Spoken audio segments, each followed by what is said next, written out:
Hey guys, and welcome to another Coffee and Critique screencast. It's been a while, and I feel like if you play the last one, I started it the same way.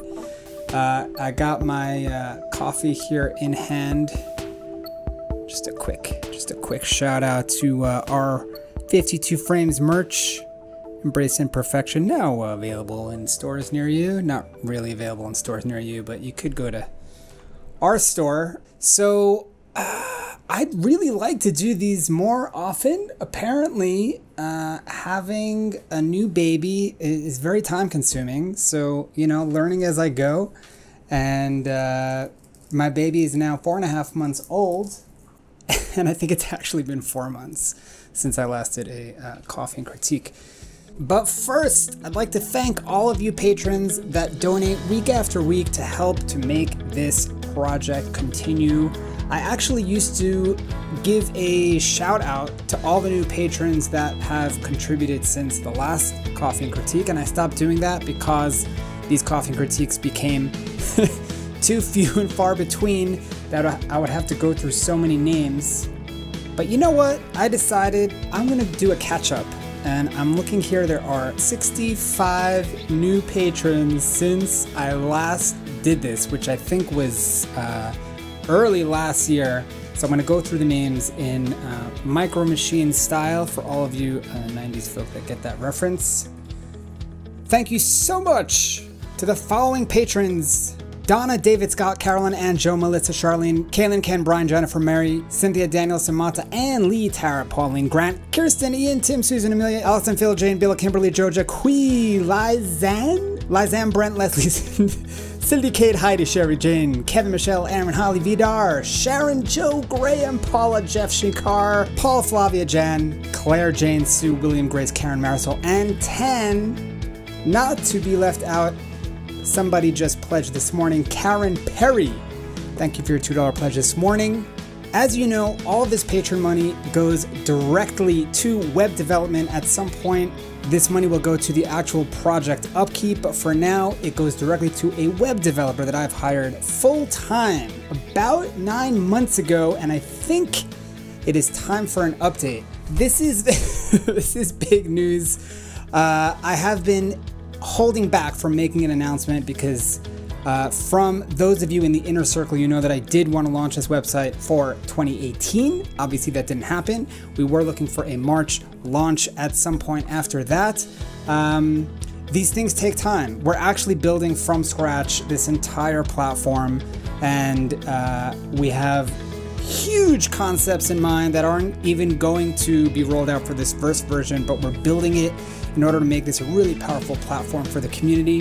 And it's been a humbling experience, but I am super grateful for all the hard work that's been going into this. And I feel like you as a community, especially you patrons that are now supporting this development, that you get a bit of an update. And I finally have something visual to show because we've been working on all of the functionality in the back end, and someone just came out from the 52Frames community to volunteer their amazing talents. Shannon Crescent, a longtime framer who is a UX designer, has volunteered her time to do all of the front end design, meaning the actual visuals, what you see on the website. So I'm going to show you a quick snippet here. You can see a little bit of what the vibe will look like. This would be the sign up page. The manifesto would look something like this, and this is our first draft of what the album page and what the photo pages will look like. There's so much that's going on here, and in the next 3 to 4 weeks, we may be able to go live. I'm not, I am not putting a date on the launch, but it is in a matter of weeks, not months, and that's really exciting. I am not making an announcement yet either, but we're close to making an announcement. We're very close to launching. Everybody that has been contributing has been going directly to this development, and I'm really excited. I'm really excited. I can finally, with this new design, I can finally really taste like what this website's gonna look like, and I think you guys are gonna absolutely love it. And this is just stage 1. We're gonna go on to version 2 the second we launch, and it's just gonna get bigger and better. Coffee and Critique. This week's challenge was body parts, which I think is a surprisingly difficult challenge. I mean, we have body parts available to us at all times, and once you start thinking about it, you really need to think about how to make it interesting, how to make it different, how to capture it in an interesting way. So I want to go through a couple of your photos and give a quick critique. I'd really like to incorporate more of these screencast recordings into my schedule. How about this? For every new patron that's watching this coffee and critique, I'll commit to another week of a coffee and critique. Send me an email that you became a patron from this coffee and critique. That's a cute contest. We'll see if we can get some feedback from you guys. Okay, so I'm sorry for that long intro. It's been a while. I do want to go through a couple of your photos from this week's challenge. And I'm gonna try and go for quantity over quality here, try and move as fast as I can to get through most of these, because there really are some interesting shots. These are just some shots that I pulled out. I apologize if I don't call you by name. If I catch your name in the file name, like here, Erin, Lonnie, I can refer to you by name. It's a good idea to just put your name in the file name anyways. This one I really like because of the palette. Palette is more of a painter's term. A painter has a certain amount of colors on their palette. We refer to palette as the spread of colors, if you will, on the canvas. And the same concept applies for photography. So here we have just a really nice like brown, orange skin tone palette that you can see everywhere in the frame. Even in the hair, you see that tone, this nice orange tone, brownish tone. And I think it's nice, it's uniform, there's no distraction here. There is a vignette. Some people, especially on the 52 Frames committee, they really have issues with applying a generous helping of vignettes. I think if it suits the image, then it's okay, but generally it is something to avoid unless you're doing it for a very specific purpose. Or if you're not just putting on like a plain circle vignette, sometimes you could just darken areas in order to bring focus into a specific subject in your frame. In this example though, for whatever reason, it doesn't bother me. I think it kind of just matches the overall vibe. This is a cool shot. I just wanted to bring attention to the eye, or is it the eyebrow? If your body part here was the eyebrow, then it would be in focus. If you were going for the eye, then it's clearly out of focus. I would think that for this framing, it is a strange choice, if you will, to bring the focus towards the eyebrow and the upper cheek here. And I'm going to get back to this eye focus thoughts on some other photos here. This is a gorgeous photo. I really love the subtlety. This would work for next week's challenge as well, for a negative space. Really nice, super soft lighting. You're getting this lovely detail in the image, which really brings a beautiful story. Love this shot, really nicely done. Going through a bunch of photos in the album, this is a great example of how to stand out, right? I mean, there are obviously a lot of, let's see if I pulled out, a lot of feet, a lot of hands, and I pulled out some of the more interesting ones, I think. But it's good to just in general, in photography in general, in the arts in general, it's not a mandatory thing because this is your own creative project, but it's nice to stand out. It's nice to think a little bit differently and be unique. And this woman is holding what I think would be a cow bone or maybe a human hip bone on her head. So hey, like kudos to you for being different. And it is very well lit. You can see the lighting here. It looks like you have two lights, upper left and bottom right is a fill. It's a really stunning image, definitely makes you think. Again, going on the unique, trying to, you know, take it up a level, this woman has her subject in a milk bath. Kudos to you for drawing a milk bath. Anything for the shot, it's really creative. I think this is fabulously creative. My only critique on maybe the processing would be it's a little bit gray. We see in the histogram it's a little bit in the mid-range. I would just bring up the whites. I think that would be a more interesting shot as far as exposure. Again, a photo of a hand, interesting lighting. You take it up a level and you've made this a completely different composition from, let's say, other hands that we would see in the album. Very creative. well done on the creativity here. Okay, so this is another shot of an eye. I do believe it is somewhat in focus. The eyeball is out of focus. It's more the eyelashes. But this is clearly very grainy. I would guess that this was a crop from a phone. No, it's not. It is a Canon. Yeah, 6D 2048. Interesting. Very interesting. I'm looking at the EXIF and you're shooting with a macro lens. My guess was totally off. I was gonna say this seems like it was shot with a phone and heavily cropped. I'm not sure that it's heavily cropped because your resolution is at 2048 unless you up-resed after you cropped. You're shooting with a macro lens. You're shooting with a high-end DSLR. Susan, I think this is your shot. I would love for you to message me and tell me how you process this, because there is a severe amount of grain, which to me says that it was either totally amped up in post, the exposure. It was a dark photo and you made it much, much brighter in the post-processing. Very overly sharpened in the post-processing, or heavily cropped, or all the above.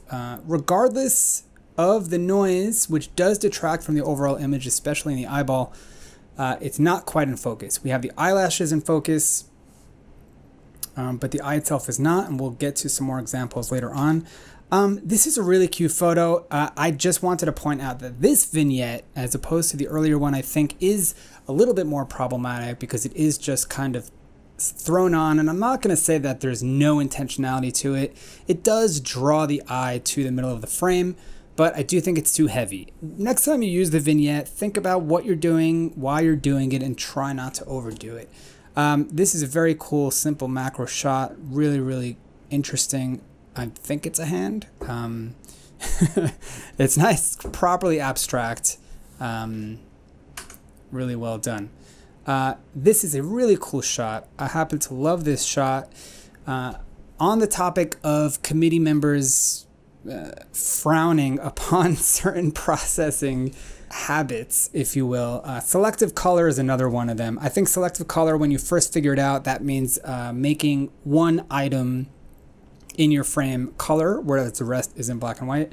It seems like a really cool thing to do, and it makes it automatically pop out, and it's fun to do, but it's very easy to overuse, and it's a little bit of a cheap trick, and usually not done well. Here's an example where it is done well. I'm not seeing any bleed, color bleed coming out of the part of your subject that's in color, but again, it does look to me a little bit in the realm of overused processing, and I think this photo in particular would have looked just as good, if not better, in color, or you could have even drained some of the color of the skin tones to bring out the eyes, or just bring out the eyes more than the rest of the subject. But the black and white and the color, I think it's a little bit unoriginal, if you don't mind me saying. I know that's a little bit harsh. I do like the photo, and I do think it's cool, but in the sense of photography in general, these are just things to keep in mind. This is an awesome shot. Again, you're going to see a lot of feet photos. You're going to see a lot of hand photos, and I pulled this out because I think it's a great example of thinking a little bit differently, shooting with a super wide aperture, meaning a low f-stop number. I'm actually seeing your processing here, which is pretty cool. And I think your clarity may be a touch too strong. All in all, a really creative shot and nicely done.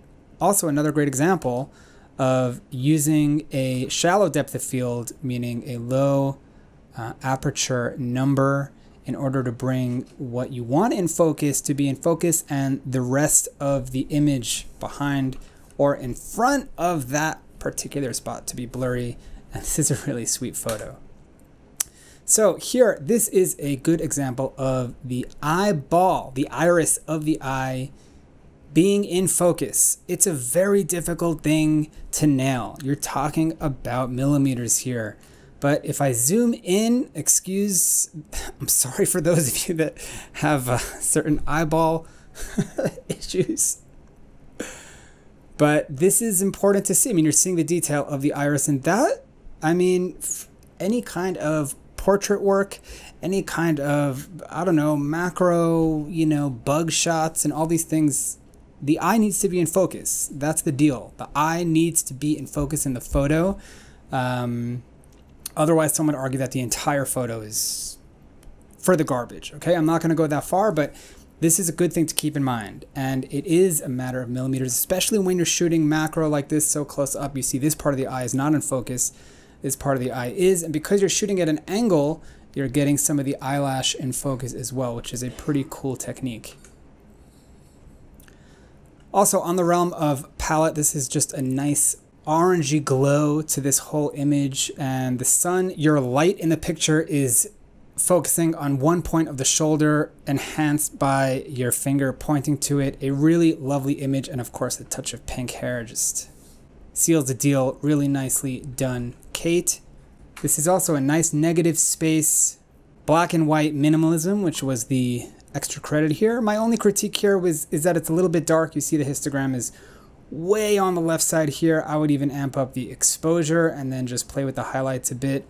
Again, I'm not messing with the look of the photo. We still have nice black and white minimalism shot, but if you look at the before and after, we're just turning the lights on a bit, amping up that exposure. I'm not sure what you're reaching for. Oh, it's a motorcycle. That's cool. Okay, Joanna, I picked out this shot because I really, really like the content. I think it's a very cool concept. But there's two major issues with this, and I would love if maybe you tried it again because it's such a cool concept. One, your background, right? So as opposed to like a background like this, I'll pull out some backgrounds that are just, okay, these 5, for example, right? There's nothing in the background. There's 0 in the background. You're forced to focus on the subject itself, which is really the point of next week's challenge of negative space. And here, you know, there's a line going right down the center of your frame. There's another line here from another door frame. So that's first of all. The second major issue is that we're not seeing the scale. The scale is actually cut off on the bottom. And I know I said 2, but the third issue here is the crop is very extreme. This frame is actually a narrow, this isn't like any kind of native resolution of a camera. So it's clearly cropped from the right and left side. Maybe this was candid, which I can excuse if that's the only way you can get the shot, but I do think that if you took your subject to a room that has a nice wall behind it, so you have less distraction, you zoomed out a bit with your feet in order to get the scale as well, I think it would be a much more valuable shot. All right, let's see if I can even blow this through to the end. Peter, this is a really cool shot. There's something here that seems out of focus, and I'm not sure that it is the shutter speed. You have 1/250. You probably do want to go a little bit faster for something like this. You probably want to be in the 1/1000 range to really freeze the action. But I think perhaps your focus was also off a bit. It does seem a little bit out of focus, but a very cool shot. Very cool concept here. Okay, I'm just going to skip to the last 2 here. This, again, it's a good example of the eye not being in focus. I'm sorry to point you out. It is a cool, ambitious shot. It's probably that you were shooting with a lens that couldn't handle such a close-up. I'm seeing it's with an iPhone, and the iPhone is actually good at shooting a macro. You want to go into an app that you have some control over it and hit the flower icon, or do a manual focus to the closest setting. But here perhaps you're a little bit too close. So something to keep in mind. Again, we're not seeing the detail of the eye. And lastly, another very cool black and white minimalism shot, Ryan. My only critique here, I think the body position is a little bit awkward, and the hair I think could be a little bit distracting over here, but otherwise just a gorgeous rim light, really interesting composition. You guys, I'm super impressed with the submissions in general, especially those of you that took care to create some kind of dramatic image with super dramatic lighting. I know you can't always have such ambitious ideas week to week, but this is definitely a beautiful range of creativity and submissions this week. This was fun to do. Thanks so much for tuning in. As always, you could join our project at 52frames.com if for some reason you're watching this and you have no idea what the heck we're talking about. Thanks for all the support. Until next time, hopefully soon, Happy shooting.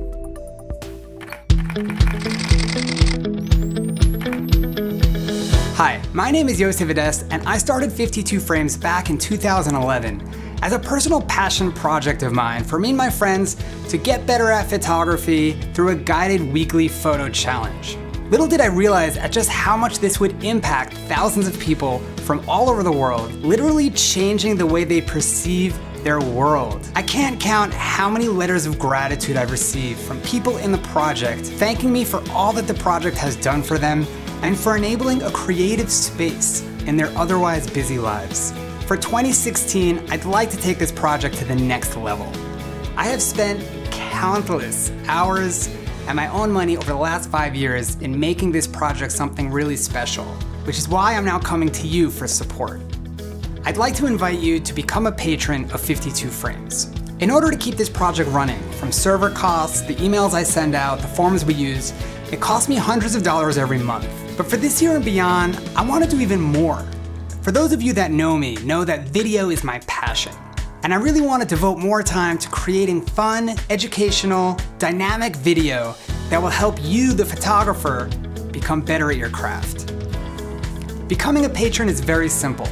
All you need to do is pledge any dollar amount each month, and you will have full access to the 52Frames Patreon page, as well as your personal footing in making this project become something truly special. In addition to that, I have some exciting stretch goals, and that's to hire developers to build a fully functional website, to host our rather large albums off of Facebook, and introduce great functionality like follow, sort, and filter, not to mention the sponsorships and prizes we can give out with a proper budget. 52Frames is and always will be free to participate. Please help me in continuing to offer this project to creatives around the world. Thank you so much for being a patron. Whether it's $1 a week, $1 a month, or just helping to spread out this message, I so much appreciate you helping and fulfilling my vision in spreading joy and creativity to the world.